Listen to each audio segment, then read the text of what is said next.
தவிர்க்க முடியாத சக்தியாக எழுச்சி பெற்று சாதியத்தின் இழப்பை உடைத்து சமத்துவத்தின் குரலாய் ஒழித்து பெண் விடுதலை படைக்கும் சமூக நீதி போராளி எழுச்சி தமிழர் அண்ணன் திருமா அவர்களை வணங்குகின்றேன். மகளிர் விடுதலை இயக்கத்தின் சார்பில் இங்கே நடைபெறும் இந்த மாநில செயற்குழு கூட்டத்தை தலைமையில் நடத்தி கொண்டிருக்கக்கூடிய மகளிர் விடுதலை இயக்கத்தினுடைய மாநில செயலாளர் அருமையக்கா நர்சோனை உள்ளிட்ட இங்கே அலைகடலான திரண்டு வந்திருக்கக்கூடிய நமது குடும்ப உறவுகள் அத்தனை பேருக்கும் என்னுடைய பணிவார்ந்த வணக்கத்தை தெரிவித்துக் கொண்டு, நாடு முழுவதும் இன்றைக்கு மது என்கின்ற அந்த கொடிய பழக்கத்தால் கெட்டு சீரழிந்து வரக்கூடிய விளிம்புநிலை சமூகத்தின் பாடுகளை எல்லாம் நமது தலைவர் எழுச்சி தமிழர் அவர்கள் உணர்ந்து எல்லா இடங்களிலும் அவர் எங்கெல்லாம் போகின்றாரோ, எந்த வேலைகளெல்லாம் பேசுகின்றாரோ, அவர் வலியுறுத்தக்கூடிய முக்கியமான கருத்து, முதன்மையான கருத்து, டாஸ்மாக் கடைகளை மூட வேண்டும். தமிழ்நாட்டில் மட்டுமல்ல, இந்திய அளவிலே பூரண மது விலக்கை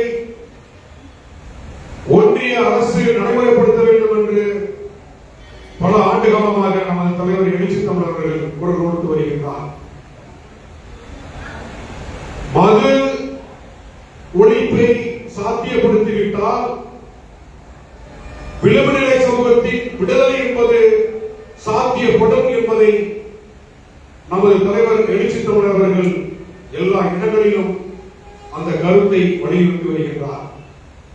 நாளெல்லாம் பொழுதெல்லாம் காடு கடலையும் மாடாய் உழைக்கின்ற ஏழை எளிய பாட்டாளி வர்க்கத்தை சேர்ந்த உழைக்கின்ற வர்க்கத்தை சேர்ந்த கோடிகளாக தொழிலாளர் வர்க்கமாக இருக்கக்கூடிய இந்த மக்கள், இந்த சமூகத்தை சேர்ந்த ஆண்கள் பெரிதும் போதை பழக்கத்திற்கு அடிமையான காரணத்தால் 35 ஆண்டுகால உழைப்பு என்பது, 35 ஆண்டுகால தியாகம் என்பது இன்றைக்கு அது முழுமையாக நிறைவேறவில்லை.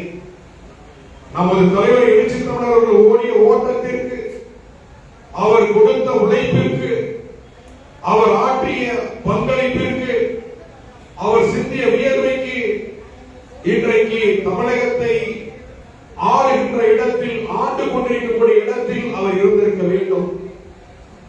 ஆனால் விளிம்புநிலை சமூகத்தை சார்ந்த பெரும்பாலான இளைஞர்கள் விளிம்புநிலை சமூகத்திற்கும் அதற்கும் அப்பாற்பட்டு ஓபிசி சமூகத்தில் இருக்கக்கூடிய பெரும்பாலான இளைஞர்கள் இந்த போதை பழக்கத்திற்கு அடிமையான காரணத்தினால் யார் நமக்கான தலைவர், எது நமக்கான கட்சி, எது நமக்கான கொள்கை, எது நமக்கான கோட்பாடு என்று உணர தெரியாமல் ஒரு தலைவருடைய பண்புகளை, அறிவை, ஆற்றலை, தகுதியை, திறமையை உணர்ந்து கொள்ள முடியாத இடத்தில் ஒரு சமூகம் பின்தங்கி இருக்கிறது.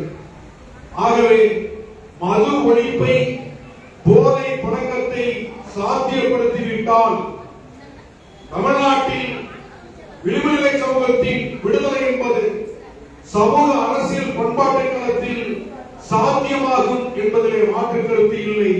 அந்த உறுதித்தன்மையோடு தான் நமது தலைவர் எழுச்சி தமிழர்கள் மது மற்றும் போதை ஒழிப்பு மகளிர் மாநாட்டை அறிவித்திருக்கின்றார்.